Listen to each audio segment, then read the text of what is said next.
Mehul police से बचकर यहाँ वहाँ भाग रहा है, लेकिन क्या सच में मेहुल खूनी है?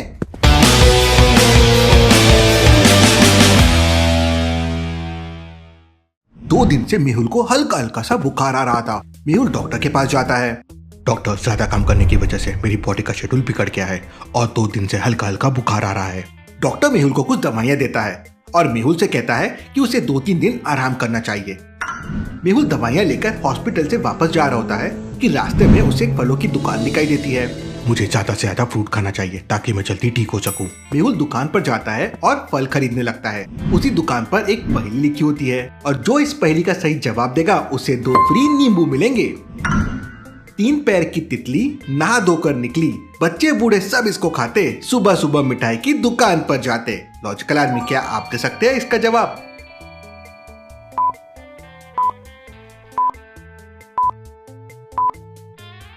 इसका जवाब है समोसा। अब मेहुल तो अपना IQ किंग है, तो वो सही जवाब दे देता है और उसे 2 फ्री नींबू मिल जाते हैं। मेहुल घर जाता है और खाना पीना खाकर रात को जल्दी सो जाता है। रात के करीब 11 बजे पुलिस मेहुल के घर पे आती है और दरवाजा नॉक करती है। मेहुल दरवाजा खोलता है तो सामने पुलिस थी। क्या बात है इंस्पेक्टर? डिटेक्टिव मेहुल, मर्डर करने के जुर्म में मैं तुम्हें गिरफ्तार करने आया हूँ। तुम्हारा दिमाग खराब हो गया इंस्पेक्टर, मैं भला किसी का मर्डर कैसे कर सकता हूँ? मेरे पास तुम्हारी गिरफ्तारी का वारंट है, तुम्हें मेरे साथ चलना होगा। लगता है किसी ने मेरे खिलाफ बहुत बड़ी साजिश रची है। मेरी तबीयत वैसे भी खराब है और अगर मैं पुलिस के साथ चला गया तो पता नहीं क्या होगा। मैं बस 2 मिनट जूते पहनकर आता हूँ। मेहुल घर के अंदर जाता है और अपना बैग उठाकर घर के पीछे वाले दरवाजे से भागने लगता है। मेहुल के घर के पीछे मेहुल की पुरानी वाली बाइक और साइकिल रखी हुई थी। लॉजिकल आर्मी, क्या आप बता सकते हैं भागने के लिए मेहुल क्या यूज करेगा, बाइक या साइकिल? अच्छे से सोचे लॉजिकल आर्मी।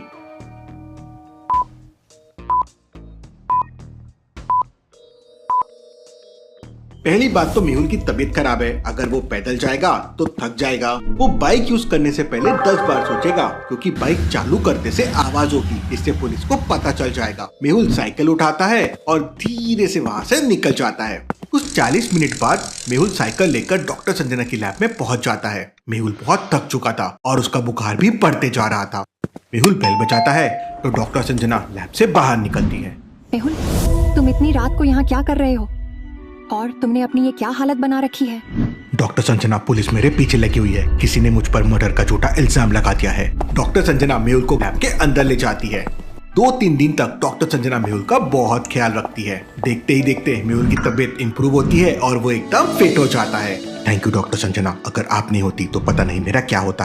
अब मैं बिल्कुल फिट हूँ और मुझे उस खूनी का पता करना है जिसने खून करके मुझे फंसा दिया है। सारे शहर में तुम्हारे पोस्टर लगे हुए हैं मेहुल। पुलिस ने तुम्हारे ऊपर 50,000 का इनाम रखा है, इसीलिए तुम ये कपड़े पहनकर नहीं जा सकते। तुम्हें सिविल ड्रेस में जाना चाहिए।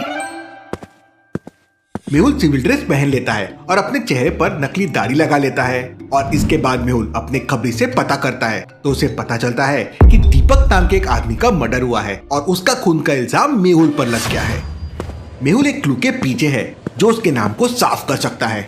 उसका इन्फॉर्मर राजू एक जरूरी जानकारी के साथ उसका इंतजार कर रहा है। राजू, क्या इंफॉर्मेशन है तुम्हारे पास? दीपक नाम के आदमी का मर्डर हुआ था और उसका ऑफिस क्राइम सीन है। लेकिन एक बात सुनो, वहां पुलिस के अलावा और लोग भी घुस रहे हैं। और लोग? कौन लोग? कुछ अजीब लोग हैं। एक औरत का जिक्र सुना है, उसका नाम वेरोनिका है। लगता है किसी बड़ी गेम की मास्टरमाइंड है। वेरोनिका? नाम सुना सुना सा लगता है।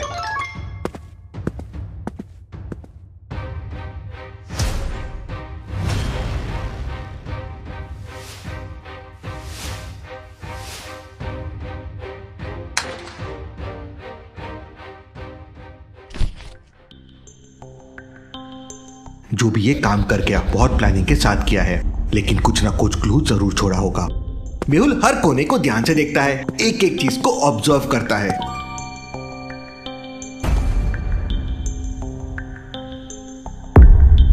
ओह नो, ये तो ड्रैगन एक्सेस का लोगो है, लेकिन बिग डैडी तो बीमार है और माइकल का कुछ पता नहीं है।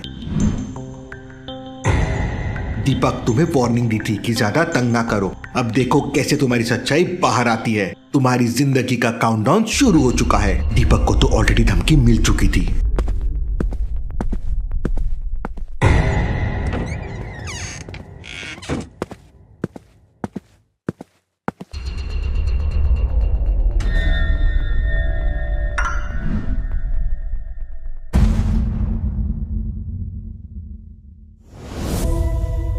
ये कौन हो सकता है? वेरोनिका का बंदा लगता है। मैडम, ये लेटर यहाँ से मिसिंग है। लगता है यहाँ कोई आया था। डिटेक्टिव मेहुल भी अब तक पुलिस के हाथ नहीं लगा है। ये बात तो पक्की है, वेरोनिका इन सब के पीछे है।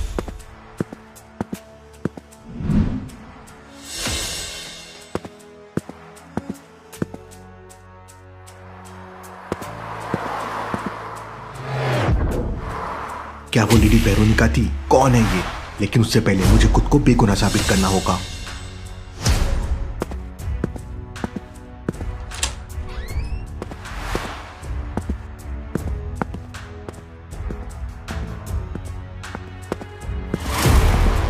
मेहुल, पुलिस तुम्हें अरेस्ट करना चाहती है, लेकिन हम तुम्हें उससे पहले खत्म कर देंगे। जो काम पुलिस नहीं कर पाई, अब वो तुम करोगे।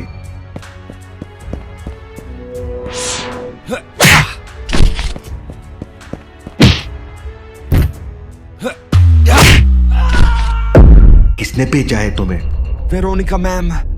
तो ये सबके पीछे वेरोनिका ही है, लेकिन वो मुझे क्यों फंसा रही है? मुझसे उसकी क्या दुश्मनी है?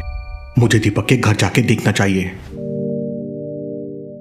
दीपक शारदा कॉलोनी में रहता है। मेहुल वहां पहुंच जाता है। सामने 2 घर है। लॉजिकल आर्मी, क्या आप बता सकते हैं मेहुल कौन से घर में जाएगा? आपका आंसर मुझे कमेंट करके बताएं।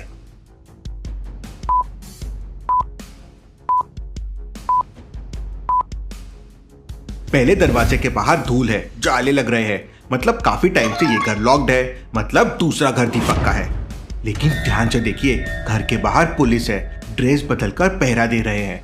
शूज देखिए, पुलिस वाले हैं, शायद मेहुल का ही इंतजार कर रहे हैं। यहाँ तो पुलिस है, मुझे कोई और रास्ते से अंदर जाना होगा। मेहुल पीछे वाले रास्ते से घर के अंदर चला जाता है। घर के अंदर एक बूढ़ी औरत, एक लड़की और एक आदमी था। मेरा नाम प्रशांत है और मैं पुलिस डिपार्टमेंट से आया हूँ। दीपक के मर्डर के बारे में कुछ पूछताछ करनी है। सर, मैं दीपक का बड़ा भाई हूँ और डिटेक्टिव मेहुल ने मेरे भाई का मर्डर किया है। तुम इतने कॉन्फिडेंस के साथ कैसे कह सकते हो कि तुम्हारे भाई का मर्डर डिटेक्टिव मेहुल नहीं किया होगा? क्या तुमने अपनी आंखों से देखा था? नहीं सर, लेकिन छोटू ने अपनी आंखों से देखा था और उसी ने सबसे पहले हम लोगों को इन्फॉर्म किया था। ये छोटू कौन है? दीपक का बड़ा भाई बताता है कि छोटू दीपक के साथ कपड़े की फैक्ट्री में काम करता है। मेहुल दीपक के बड़े भाई से उस कपड़े की फैक्ट्री और छोटू का एड्रेस ले लेता है। तभी वहां अंदर पुलिस आ जाती है। ये मेहुल है, पकड़ो इसे। मेहुल तुरंत वहां पे स्मोक बॉम्ब छोड़ता है और वहां से निकल जाता है।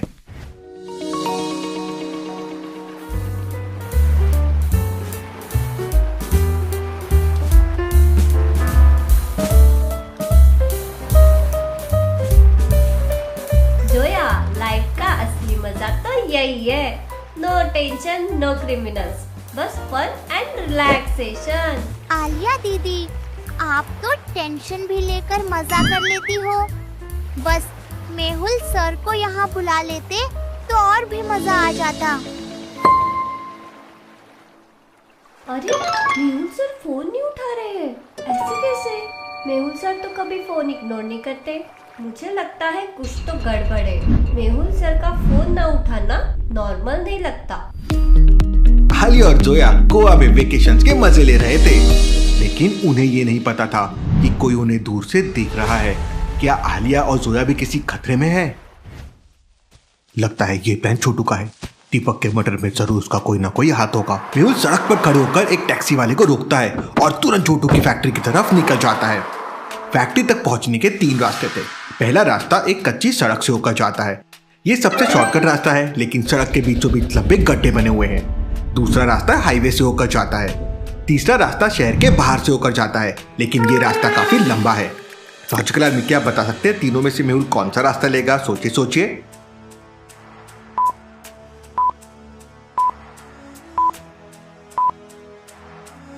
मेहुल दूसरा रास्ता तो बिल्कुल नहीं लेगा, क्योंकि पॉसिबल है हाईवे पे पुलिस चेकिंग हो रही होगी, क्योंकि पूरी पुलिस मेहुल को ढूंढ रही है। पहला रास्ता कच्चा है और गड्ढे बने हुए हैं, यहाँ से जाना भी रिस्की है, तो मेहुल तीसरा वाला रास्ता लेगा। मेहुल टैक्सी वाले से तीसरा रास्ता लेने के लिए कहता है और फैक्ट्री में पहुंच जाता है।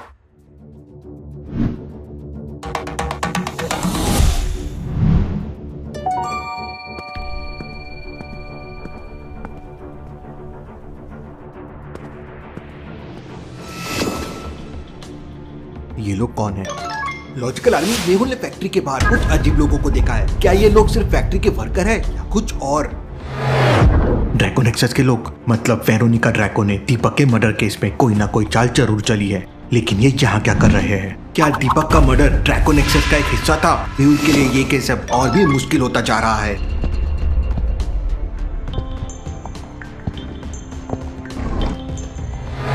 कौन है वहाँ? अब क्या करूं? एक तरफ पुलिस मेहुल को हर जगह ढूंढ रही है, दूसरी तरफ ड्रैको नेक्सस के लोग फैक्ट्री के बाहर पहरा दे रहे हैं और आलिया और जोया पर भी खतरा मंडरा रहा है। क्या मेहुल बचकर सच्चाई का पता लगा पाएगा? जानने के लिए देखिए अगला एपिसोड।